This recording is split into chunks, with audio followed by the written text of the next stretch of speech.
This podcast is for educational and entertainment purposes only. Nothing stated on it, either by its hosts or any guests, is to be construed as psychological, medical, or legal advice.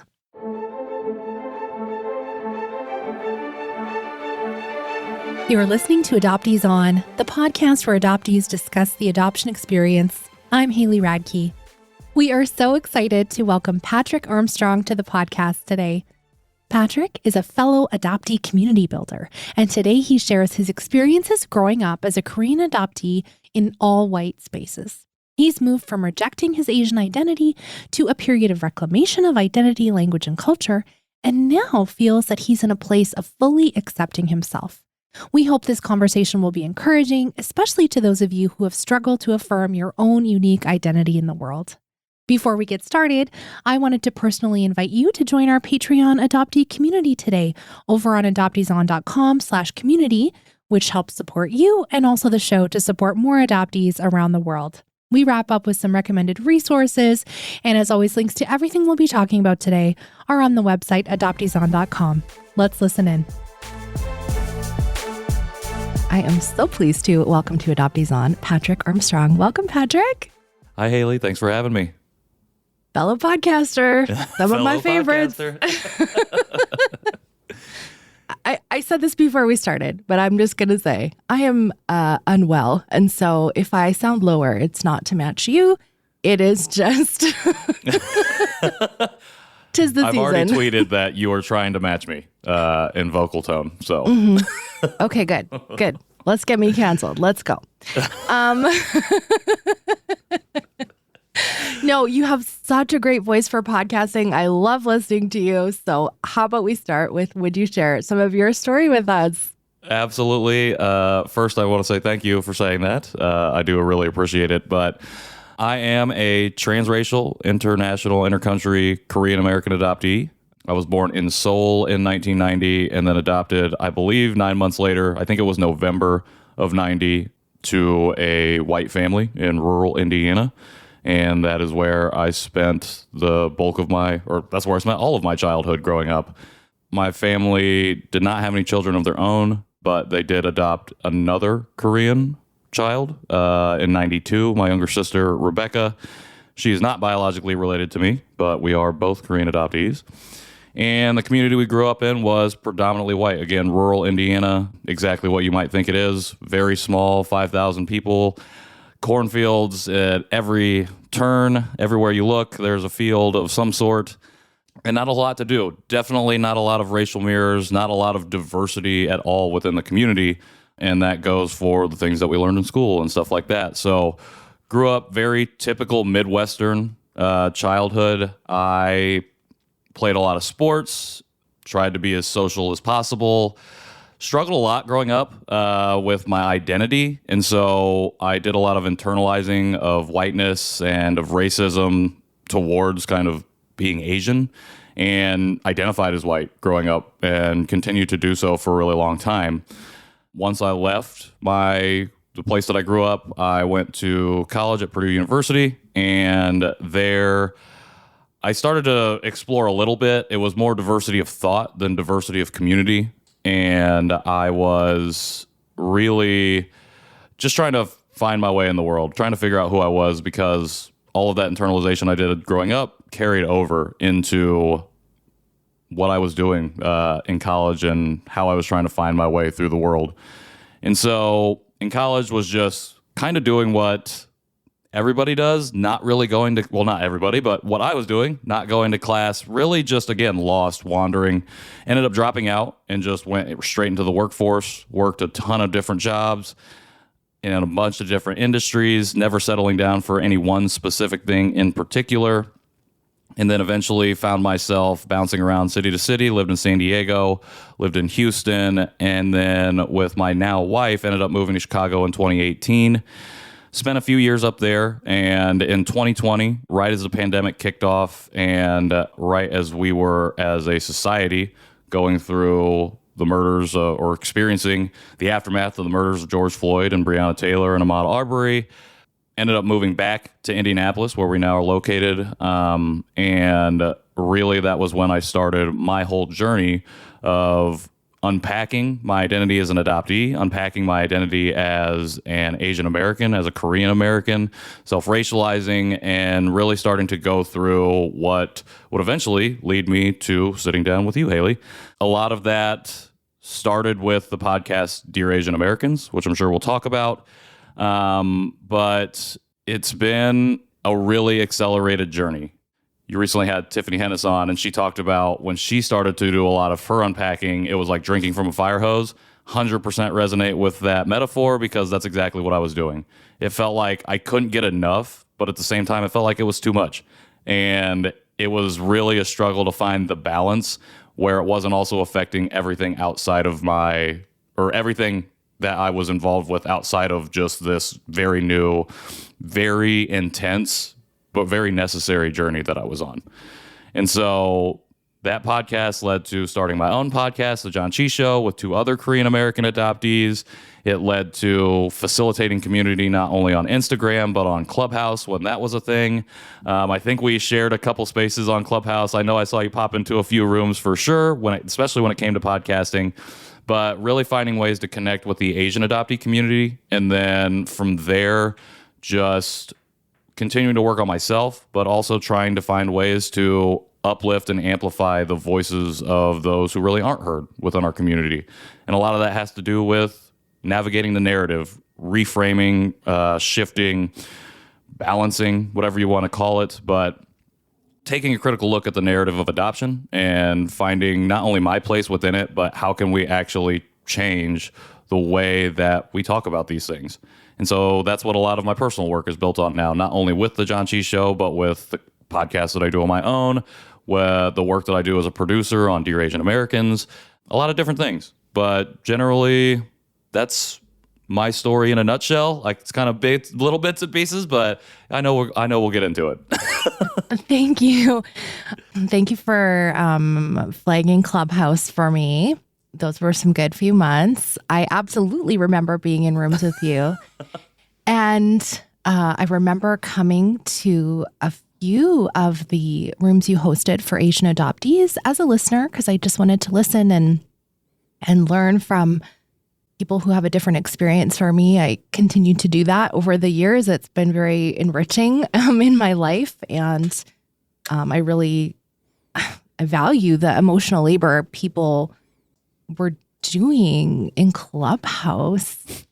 And I remember in particular several moments where I heard adoptees in real time discovering the impact adoption had on their lives. And it's like the mind blown emoji, you like to say the Great Awakening, Betty Jean Lipton's phrase.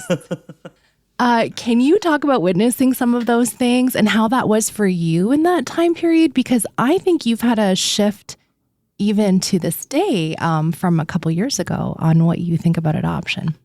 Absolutely. I'm really glad that you brought that up because it was one of those moments in particular that really affirmed to me or made me see the importance of our stories and storytelling and why it matters that we facilitate these spaces. Because I'd been doing the podcast for a little bit at that time, and we were having guests on, sharing their stories, and we were learning a lot through that, and I was learning a lot through that personally. But in Clubhouse, being able to see somebody go in real time, at that time I was using the coming out of the fog language, but start to wake up and think critically about adoption in real time was wild. So there was one person, they were from a European country, actually. So not somebody in America, but also a transracial Korean adoptee. And this was one of our earlier rooms. And so there wasn't a ton of people in there. I think it might have been 10. And they came up on stage and they were like, thanks for holding the space. It's been really incredible to hear these stories. And then they just started talking. And they started to list out examples of how they had felt isolated racially and as just an adoptee, how they had felt really unheard and invalidated, not only from their own family, but their community, and just started to talk about these things, shed a few tears. But really, I remember, because there were 6 of us that kind of started this club or this specific room, And I remember we have this text chain going, and we're just texting each other like, oh my gosh, I think we're hearing somebody figure this out in real time. And it was absolutely jaw-dropping, honestly, to think that we had created a space where somebody, a stranger, felt safe enough to do that. Like, I didn't think I really truly understand what it meant or understood what it meant to create a safe space in that way until that particular moment. And I'll never forget it because I ended up meeting that person in our country of origin when I was able to go to Korea in October. And they are just on this wild, wild journey of embracing not only the adoptee community that they've been able to find, but their Koreanness, their Asianness, and really leaning into it, sometimes even more than myself. And it's just, I think they've been back to Korea like 5 or 6 times in this past year. I don't even know how they've been doing that. But that moment was definitely a moment of realization for me, to see the power in storytelling and in the fact of, oh, people in our community need and are clamoring for spaces like this. Not just on a podcast like yours or ours, but in a space where you can kind of do that in real time. And that's the unfortunate thing about Clubhouse is like people are still doing it, but it's just hasn't had the staying power, especially like Twitter Spaces. LinkedIn was doing something similar, and it just kind of, this market got saturated. But for those probably 4 months between January and April of 2021 now, I guess, we saw some beautiful things happen, and we saw some beautiful community grow out of that. In listening to multiple episodes of The Janchi Show from before when you were just getting started to now, I feel like people can also in real time see your perspective shift of both you and your co-hosts. What's that like for you? Knowing the progression is up there. I think it's equal parts scary, but really empowering. When we started the Janchi Show, I was very, very new. And so the idea for the Janchi Show happened 2 months after I started to wake up from this great sleep, from this deep sleep that I've been in around adoption. And it all started because I found that podcast, Dear Asian Americans, and then had the audacity to reach out to the first guest and say, hey, I'm a Korean adoptee and I don't know anything about being Korean or being Asian. And I really love your podcast. Can you help me? Can you point me in the right direction? How do I get started? And he sent me a study called Too Korean to Be White, Too White to Be Korean. He was a super kind person and sent me that. And that was the first time I ever read anybody who had shared a similar experience to myself. And I say that with knowing that I grew up with another adoptee in the same house as me, but that never registered because we weren't thinking about that when we were growing up. And that whole thing like kickstarted. So this is in June of 2020, kickstarted this idea that I need to understand these parts of myself because there's something missing. There's something wrong. Maybe not something wrong, but there's something missing that I need to explore. And so 2 months later, not only am I being invited to be a guest on Dear Asian Americans to share my story, but Jerry Wan, the host of that show, is suggesting that we start a podcast with 2 other Korean adoptee guests that he's had on the show, whom I've never met. The only knowledge I have of them is that they've been on the show. And that in itself was daunting and scary. But the amazing part of it was, after we got over the initial awkwardness of our first meeting, was that we were all coming to this space with fresh eyes and eagerness to explore this, but also from different points in our respective journeys. One of us had been in reunion. One of us was younger, but had been back to Korea. And then there was myself, who was like the infant baby who had clearly no knowledge, not to infantilize myself again, as adoptees are wont to be, but just like had with nothing. And I used to use this metaphor a lot, but like I went from running in the opposite direction of myself and who I was as an adoptee as an Asian American to full on sprinting, hopping on the jet plane, going in the opposite direction to try and catch up for the 30 years of, I want to say ignorance, but it's not ignorance. The 30 years of just no knowledge of rejection, I'll say. I talk about those first 30 years of my life as the rejection phase that I was in. And I was having to make up so much ground. And so to have, I've no doubt that if you listen from episode 1 to episode 111, which was released recently, you'll definitely see that shift because I really was developing the language and learning the language as episode to episode because there was books that were being presented to me. Then we're talking to these guests who are sharing stories that I'm like, wow. Like I'm like, I have to sit in this now and I have to like process everything that you just said. And then, oh wait, we have to go record another episode this next week. And it's like, it was just a nonstop intake of information, of learning, and then unlearning and unpacking everything that I had internalized from before, from those first 30 years. And so the John Chi Show, what it's been up until May of 2022 was the reclamation phase. And so you're seeing me go through reclamation and then you're seeing that development. And then post May 2022, you're seeing me in the phase of acceptance. And so that's how I talk about my story generally is in 3 parts: rejection, reclamation, acceptance. And acceptance, I think you can even see a shift in the language that I'm using, in the way that I'm thinking about not just adoption, but specifically adoptee experiences and the privilege, what I call the privilege of storytelling and sharing someone's story. And so to know that people are able to see that is nice because, one, if somebody's willing to listen to 100, I mean, I'm sure you know this, having way more episodes than us, but if somebody's willing to listen to that many episodes, thank you. I mean, that means a whole lot to me. But also from an adoptee's perspective, I think it's nice to see someone, and whether it's me or someone else, go through that progression because it also gives, I think, realistic examples and milestones of both the triumphs and the pitfalls that you can go through as you go on this journey for people to be able to look at or lean on or take in. Because at the end of the day, all of our experiences are unique. No 2 people have the same experience, but the themes that happen within our experiences can be similar.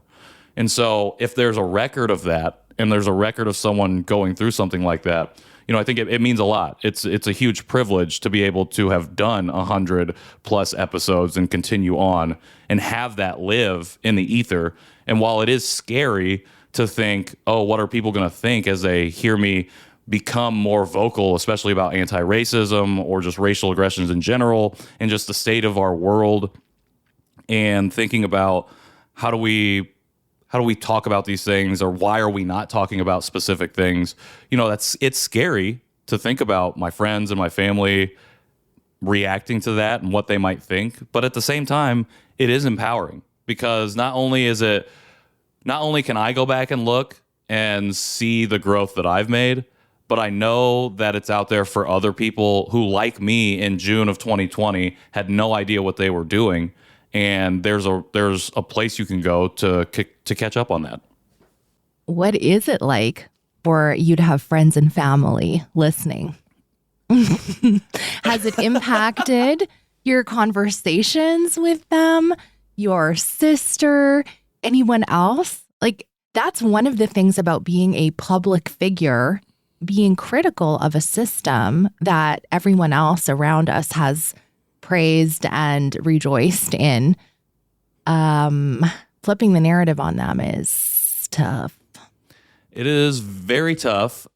So with my sister, she was a guest on the show. I think she was episode 10. And that was great because we had never really talked about any of this ever. And we didn't really so we're 2 years apart in age, year and a half apart in age, but we were 4 years apart in high school. So we never developed like that super close sibling relationship. And now that I think about that and I say that out loud, I'm like, I bet adoption played a big role in that. Haven't unpacked that. That's for another time. But we when she came on the show, it was nice to have that conversation. And, we talk about those things a little bit more now, and we've developed a closer relationship through that. My parents, definitely a different story. And so when I started all of this, I think it was probably just treated as like, oh, here's another thing that you're doing, another project, And I don't think they really understood what it was until they started to listen to it. My mom, I know, has listened to every episode of our show. And this is the anecdote I always use, but in March of 2021, March 16th, there was a shooting in Atlanta at 3 separate spas that resulted in the death of 8 people, 6 of them being Korean women. And it was a flashpoint in America, but I think in a lot of places. And at that time, we had seen it was kind of like the tipping point of a lot of the anti-Asian sentiment we had been seeing since the pandemic started. And I felt like Atlanta was just this, it all came to a head. And that night I was on Clubhouse actually, and I went to an Asian American room. And because I was just lost, I felt despondent. I didn't know what to think. At the same time, I felt super disconnected, but also felt like this is real. This is impacting me in ways that I don't understand. And so I went to this room, and for the first time in an Asian American space, I felt like I had been heard and validated in my story. And because of that, I think there was just this renewed resolve to talk about this. But one of the things that got me thinking about was like, why haven't I heard from my friends or family about this? Like, why haven't people been checking in on me? And I realized because they don't see me as Asian, because I did not see myself as Asian for 30 years. I never identified as that way. The joke was, but you're not really Asian. You know what I mean? Like, that was what it was. But even with that realization, I was still very upset. And I could not shake the devastation that shooting had left in its wake on myself personally and our community as a whole. And I told my co-host, KJ and Nathan, I was just like, hey, I got to talk about this. And so on one of our episodes, I just kind of let it all out. I just stream of consciousness said everything that I had been withholding and laid it all out, talked about how upset I was that nobody was reaching out, explained how I felt not only not valid, but invisible in my own family and my own community's eyes. And especially because I hadn't heard from my parents. Like, you think those would be the first people that would reach out to you. And for all intents and purposes, I grew up with a positive adoption experience. I have a great relationship with my family. I know it's not the case for every adoptee, but that was my experience. But this had just really drawn up on all of those different times that I felt that, and I just kind of let all of that emotion out. About 5 days later, so I did that knowing that my mom would eventually hear this, probably. So 5 days later, I'm sitting at work, and I get a text from my mom, and she said, because in the episode one of the things I talked about was like the colorblind way white adoptive parents will raise transracial adoptees in, because it's all about assimilation. It's all about lose the heritage, lose the culture, let's get you in here and make you feel seen or like you belong in this space. And my mom texted me, and I looked down at this message, and she said, hi, I just want to say I'm sorry that we raised you in a colorblind way. She's like, I didn't realize we were doing that, but we did that. And she goes, I'm also wanted to say that I know that I understand now that I will never understand what it's like to be a person of color, essentially. She said Asian American, but like a person of color is what she was getting at. And I, sitting at my cubicle, I just started bawling. I turned to my boss and I'm like, hey, I gotta go. I just had this moment and I've got to leave. And so I left, and I'm just sobbing, and I'm just texting my mom back and forth, like thanking her for that, and like just talking about, just reiterating kind of the things that I'd said on the episode, why I was feeling that way. And that moment was the first true step that we had taken to healing, truly. Not that I realized that we had ever really needed to heal, But that was the first point in our lives together that it was like we've taken a step forward instead of just running in this parallel line towards a horizon we'll never reach. We're actually we're taking steps to reach that horizon now. And it's been amazing. And my mom and I have had wonderful conversations since then about this. And she has become more of an advocate for adoptees being heard, adoptees having their voices heard and amplified. She's also become more of a critical thinker about the industry of adoption and asks the question of why are we asking people to give up their children in the first place? Because when I was growing up, the story was your parents couldn't take care of you, so they gave you up for adoption to give you a better life. And while that's still the story I have, that we now know that might not be the case especially for Korean adoptees, but just any adoptee from another country, and actually any adoptee. Could be domestic, could be anything. We don't know because we're usually not given that information. So to have my friends and family listen and know that and think these things, it's scary, but in the small and in those few moments of healing, it's been worth every moment of anxiety, every moment of fear that somebody might think differently of me or think worse of me. Like to have that moment with my mom, like it's worth every lost friendship. It's worth every lost relationship because of that. Because at the end of the day, I don't want to go through another loss of family, and ruin the relationship with my adoptive parents because of this. But at the same time, I'm at a point where I'm not going to give up this work and not only the work I do publicly, but the work I do on myself just to appease their minds and how they feel about what I'm doing. So yeah, it's the both and. It's the both and. It's scary, but it's empowering. It's incredible, but it's also it can be tenuous, I guess. That's another way to think about it. It can be tenuous because at any point the bottom could fall out. And we might have to start over again, which would suck, but I hope we continue to move forward and take steps forward to that horizon. It's amazing to me though that your vulnerability has created this ally in your mom, and that as she does her work and learns more about anti-racism and adoptee issues, and then when she's out in the world, she can speak up for those things as well. Exactly. Because she's showing up for you, who she loves. So exactly. Oh, I love that. Oh, you were talking about it, and I was tearing up when you were, reliving receiving this text from her, because it is, I don't know, but I grew up with people that would never admit wrong or say sorry ever. And I'm a parent to 2 young boys, and I can't even count the number of times I've apologized to them for messing up, because I'm a human and try and be a good mom, but I super mess up all the time. And that builds this deeper relationship, right? And so for her to I'm so happy for you. So good. Thank you. Okay. I don't want to miss what happened in May 2022. So I got to go back to that. What's May 2022?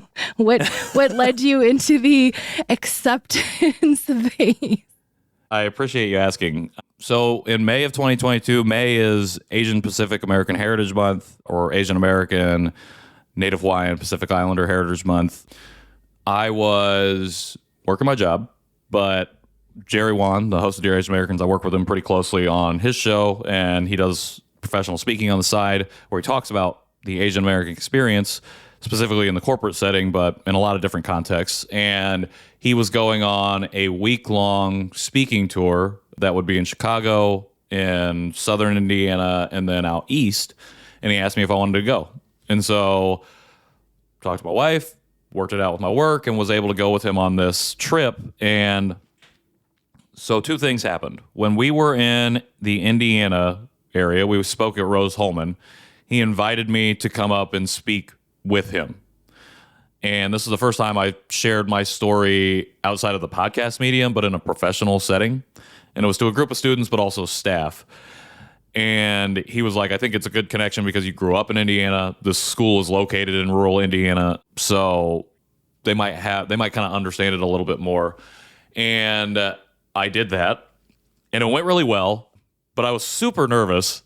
And normally for the first 32 years of my life, when I got nervous or did something like that, when I was done doing it, my stomach there would be no butterflies. It would just be in knots, and I'd be in physical pain. Like it's like, ugh. And after I got done speaking there, I was in that physical pain, and I was telling him that we were walking back to the car. I'm like, oh man, I'm hurting. And he goes, well, if you're going to speak professionally, that can't happen.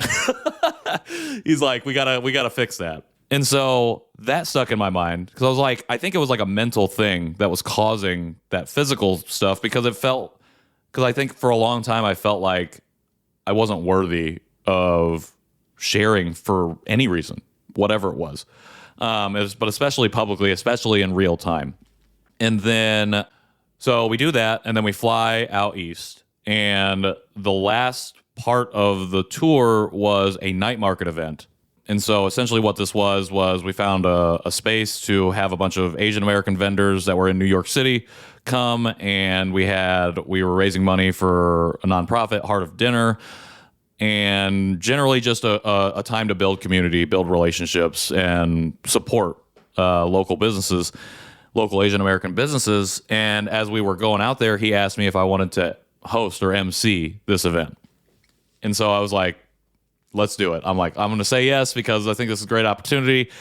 Had not hosted an event like this before, done a little MC work, but nothing like this. And so we're prepping, and we're there, and we're doing everything. I'm meeting everybody, and it's going really, really great. Event starts, and I'm just like getting in my element. I'm like walking around, talking to everybody, introducing. I'm really high. I love Heart of Dinner as an organization and what they do. They feed the older Asian American, but specifically Chinese American community in New York City with meals. They prep and prepare and deliver these meals to these families. And I just love that mission, and I love the people who behind it. And so I was really hype about that. I'm like, we're decorating bags for them. So that was my goal, was to get an X amount of bags decorated. So I was really getting into that. But then it came time to like really introduce the whole event, talk about the vendors a little bit, and just truly kick the event off.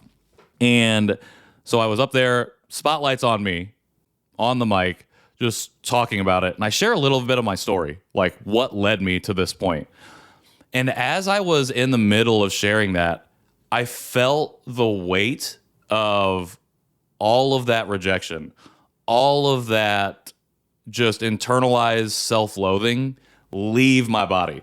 Like I was literally on the mic holding it and like speaking like, oh yeah. And then like, I'm an adopted, and like, I was like, I never really thought of myself as Asian. And now here I am hosting an Asian American event with all of you, with everybody here. And I felt this, like the burden, I guess is what I normally call it. The burden leave my body. And at that exact moment, I was like, I'm good with who I am. And it was I was good with not only being Asian American, Korean American, and adopted, but the combination of all three of those things, and being good with who I am as a person, who I am as an Asian American, who I am as an Asian adoptee, and how I fit into the tapestry of all these things. I felt for the very first time like I fully accepted myself. And it was wild because very few times have I had an experience like that, and none of the other times are they related to this journey that I've been on. And it just went away. And like, obviously those things don't go away forever. But in that moment, like, I found, again, acceptance, and I moved from reclamation to acceptance. And so May 22, like that was that moment. And ever since then, like, I feel like at the trajectory I was on was like, it was, for the listener, I'm using my hands to show a chart of how it was going. It was like this, it was going up at an angle, and then it just went almost to 90 degrees up. Like it changed everything, finding myself in that space. That's amazing. I have heard your voice literally change over the years and growing in confidence as a speaker and as a leader. in the adoptee community and, some of the ways you post. You just post with authority now on Instagram. You're like, this is how it is, people. So get on board. No, I really appreciate that. I really do. I know how much personal work it takes to get to a point of confidence like that and the weight of responsibility. So can you talk about that? Because, you shared this moment earlier, like watching somebody come out of the fog in real time. And as people listen to my show, as people read the things you're writing in your newsletter or on Instagram or listen to one of your podcasts, we are leading people into this new place for a lot of folks about being critical of adoption and understanding the impact it's had on their lives. And it can be upending for people. Absolutely. So do you feel that weight? I do feel that weight. I think that, so the way I've been sharing this and the way I've been thinking about it, especially recently, but what's just listening to podcasts, but then also being a part of one and bringing people on every week or week after week and having them share the most intimate details of their lives, some people for the very first time, it made me realize that not only is it a great opportunity for us, but it is an absolute privilege for any one person to tell you anything about themselves. Like, we are not entitled to any knowledge of anything else about anybody. And the fact that people feel, one, safe enough to share that with us, but two, empowered and brave and courageous to take that step, it has made me understand why it's such a privilege and why I can't take that for granted or take that lightly in any sense, whether it's writing or podcasting or speaking. It's made me understand the significance of not generalizing our experiences. Because I think when I first started in this space, it felt very much like it was all Korean adoptees and it was all Korean adoption. And it felt like that was all adoption was our collective experience. And it took me a minute, but to get out of that. But once I did, that was part of what kickstarted this realization of there's more to it than just the Korean adoptee experience. I don't care that we're the largest international group of adoptees. Like, that doesn't really matter, because at the end of the day, it's still affecting all of the other people who've been adopted from any other country or who have been adopted domestically within the United States or domestically within their own countries. Like, it doesn't matter. It's still affecting them in some way or another. And when we try to generalize that or try to take on an experience and claim it as our own, we are now perpetuating the invalidation of the existence, the identity, the experience of other adoptees. And so learning to understand that and learning to sit not only in the privilege, but also the responsibility of not only sharing an individual's story, but how I talk about and act as a representation of the community.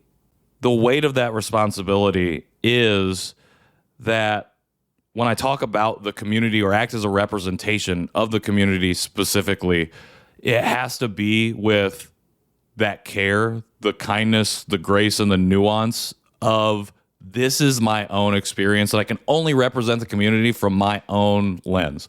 I can't be the answer or the example of this is what an adoptee's experience is, or this is how an adoptee should be. Because at the end of the day, once we start doing that, we lose people from our community.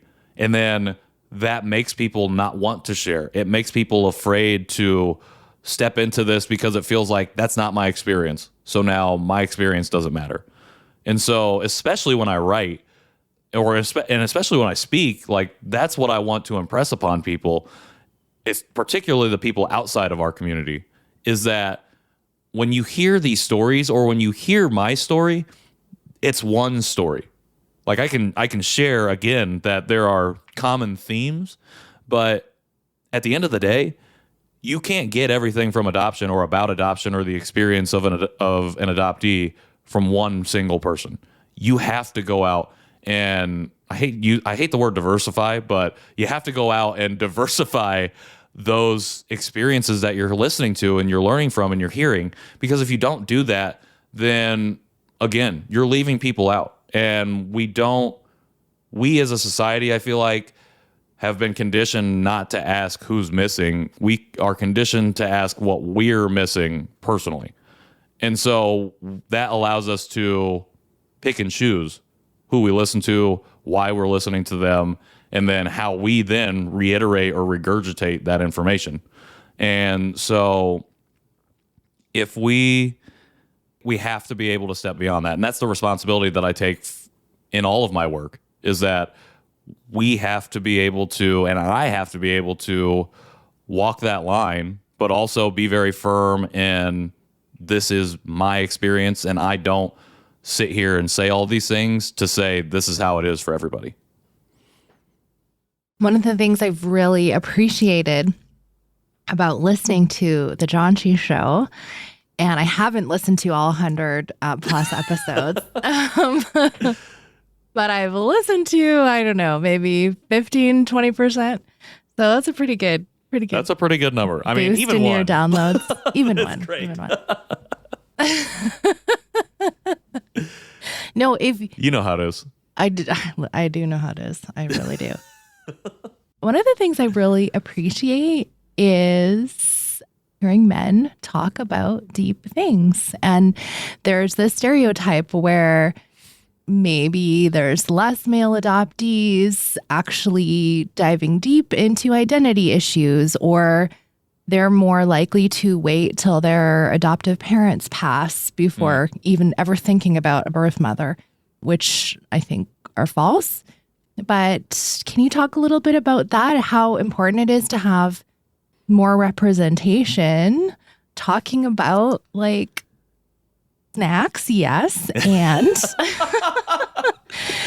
you have to explain that joke now for folks who haven't heard your show. Okay, I'm going to work backwards. So the snack thing is, for the Janchi show, Janchi in Korean means to feast.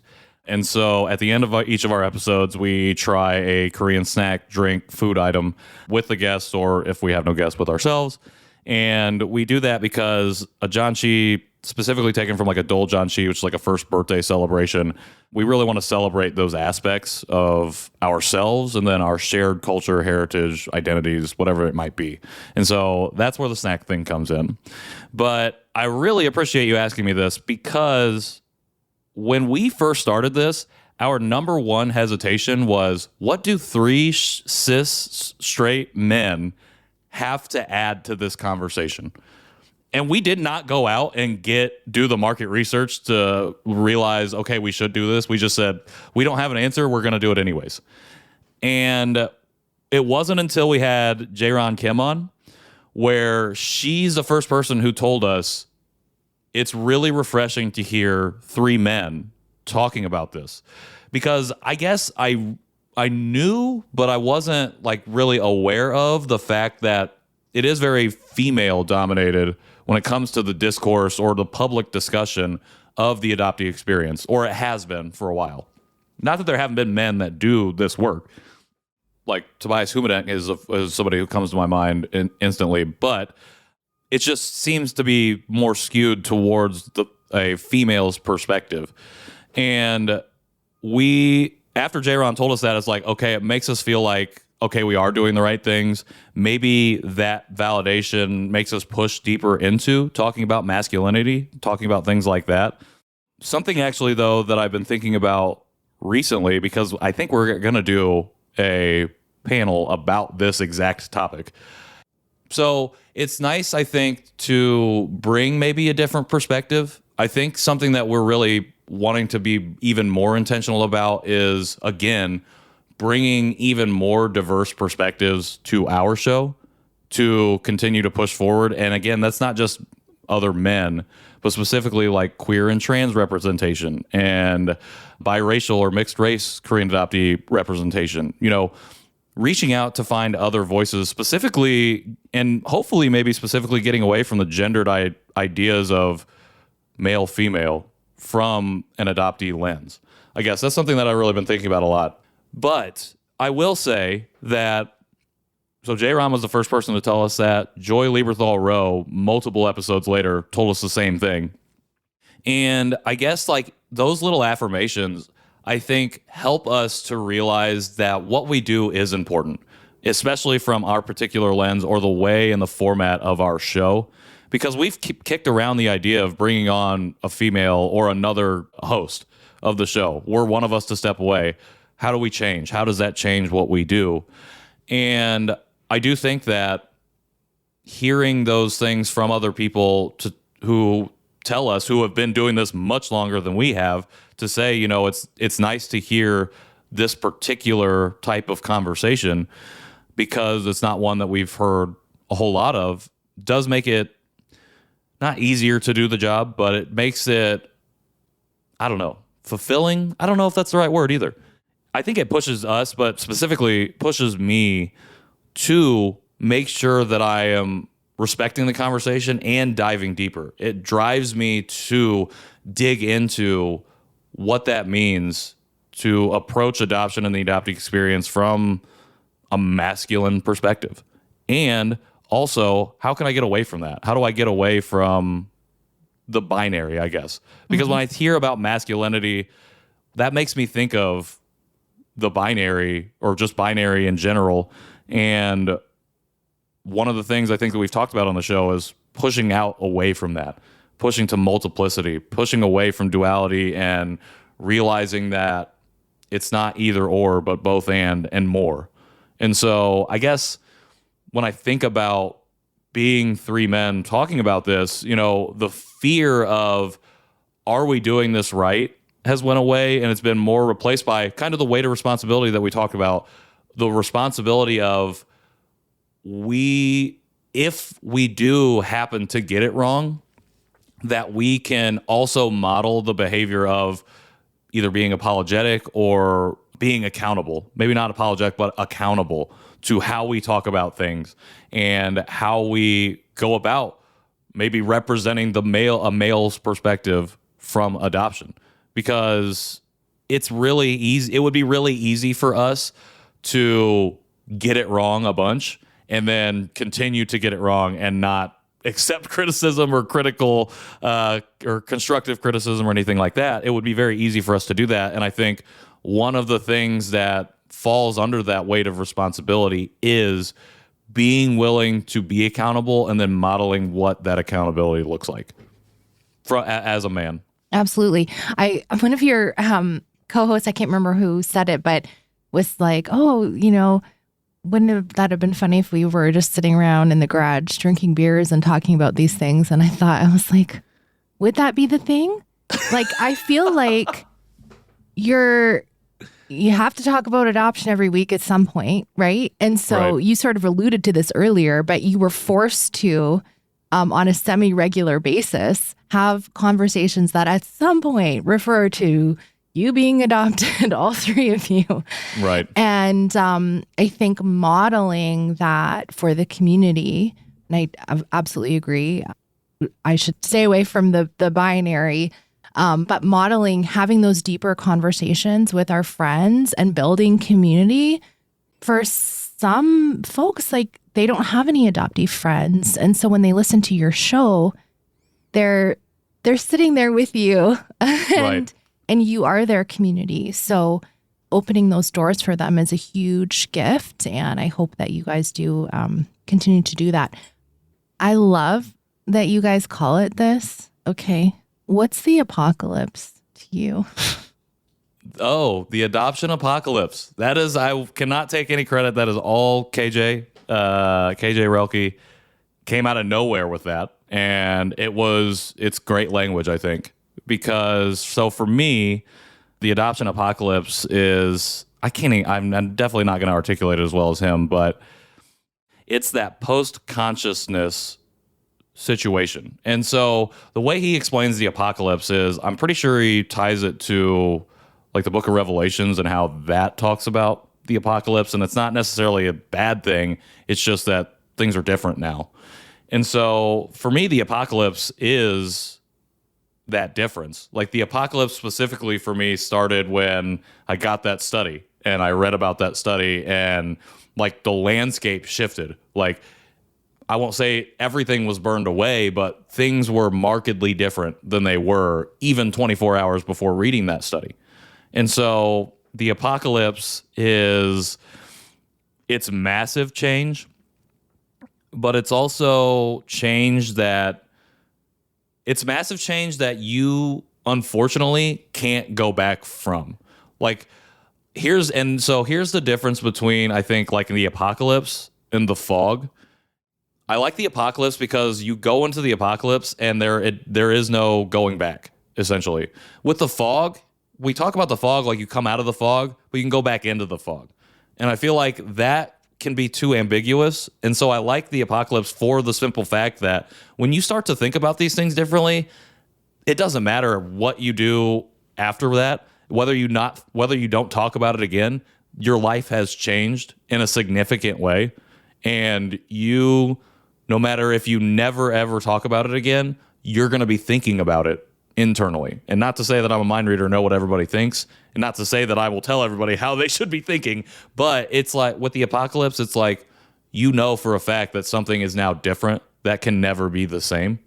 Whether or not I go further out into the wasteland or I stay here in the same spot that I was when the apocalypse happened. That is such a good metaphor. Our props to KJ. Okay, I absolutely want to recommend that folks listen to the John Chi Show, but you also started a new podcast, just you, Conversation Piece. And you have guests as well. I really liked your conversation with Laura. We'll link to that. But I love what you are all adding to the conversation.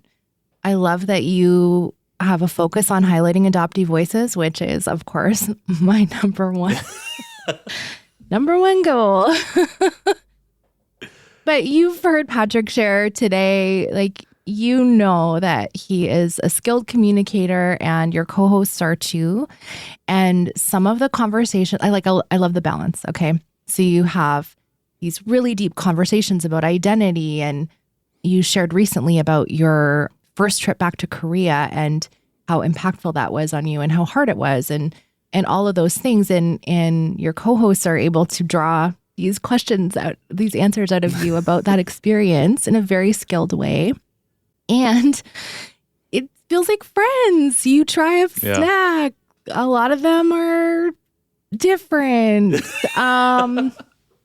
I couldn't believe the descriptions of some of the foods you've tried. But, oh my gosh. That's not my vibe, but I love it for you. There have been plenty that have not been my vibe for sure. Okay. Anyway, so I'm not a Korean adoptee, but I really enjoy listening, and I really appreciate your leadership in the community. So I hope people also follow your work on Instagram and your newsletter. You've got all kinds of places for people to connect with you. But what do you want to recommend to us, or tell us more about your podcast or the John Chi Show, whatever you'd like? Sure. So definitely go check out my new podcast, Conversation Piece. That would be great. But somebody who I really look up to in this space and who I've had the privilege of being able to work on some things behind the scenes recently with is Cam Lee Small. So he's at Therapy Redeemed on Instagram, but he's a Korean adoptee, and he does a lot of work on the mental health side, but also working with like younger adoptees who want to go through this process. But the number one thing that I love about Cam that I think who I would recommend everybody follow, whether you're adopted or not, is that the way that he responds to comments, particularly ones that are super negative and directed at him. So Cam is the most empathetic, kindest person I have ever seen respond to what would probably be considered a troll on Instagram. And he does it in a way that I believe I've seen a few people who have left him those comments like reply apologetically after he's responded to them. Because I don't know how, it's just a testament to the work that he's done, but also like just who he is as a person. how he's able to navigate the negativity that comes out of some of these conversations, because he has tough conversations. He does not shy away from talking about the difficult things in our adoptee realities. But when he is faced with what many of us would consider to be adversity from adoptive parents, even other adoptees, he navigates it with such grace and skill that I cannot recommend him enough as a person to like learn and watch what vulnerable empathy looks like and self-accountability. I think the way he does it is just incredible. And I've told him this on a number of occasions, but he is the person I look to when I am trying to navigate one of those situations myself. So if I'm dealing with a negative commenter or receive like a real nasty DM, like I will go back and look at some of Cam's posts and find where he's responded to comments and just see how he navigates that situation. And so as much as he has go find him on, I think it's Therapy Redeemed on WordPress. That's his website. But go seek him out specifically for the way he interacts on a day-to-day basis. I think that is why I wanted to highlight him as a resource, but also just truly why I am glad to be in the same community as him, because I've learned so much from him and also continue to do so. And I think anybody could take away some really incredible lessons from the work that he does. High praise for Cam. I totally agree. And I appreciate anyone that is not me who can spend their time and energy educating adoptive parents. Good job, team. Go. Good job, team. Agreed. Okay, Patrick, where can we connect with you online and find all the things? You can find me mostly on Instagram at Patrick in the World, but you can find everywhere that I'm doing anything, including my newsletter, at my website, patrickintheworld.me. And we'll link to your podcasts and everything, of course. Thank you so much for sharing with us today. I really enjoyed our conversation. Absolutely. I will not lie to you. This was a bucket list item of mine ever since I found your show, was to come on here and have this conversation with you. And it's really been a pleasure and a treat. And congratulations on 1 million downloads. That is a huge, huge feat. Thank you.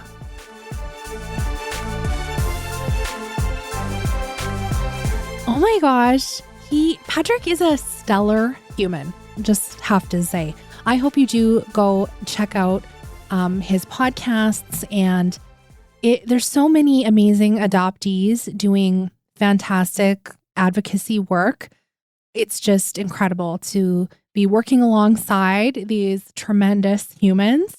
So thank you so much, Patrick, for all the ways you serve the adoptee community, and also to thank you to all of my other guests and supporters and other adoptees who are doing their very best to make a huge difference in the world and sharing adoptee voices. We are going to be going on a little holiday break here right away. So next week's episode is our last episode until mid-January. We'll be back with new episodes.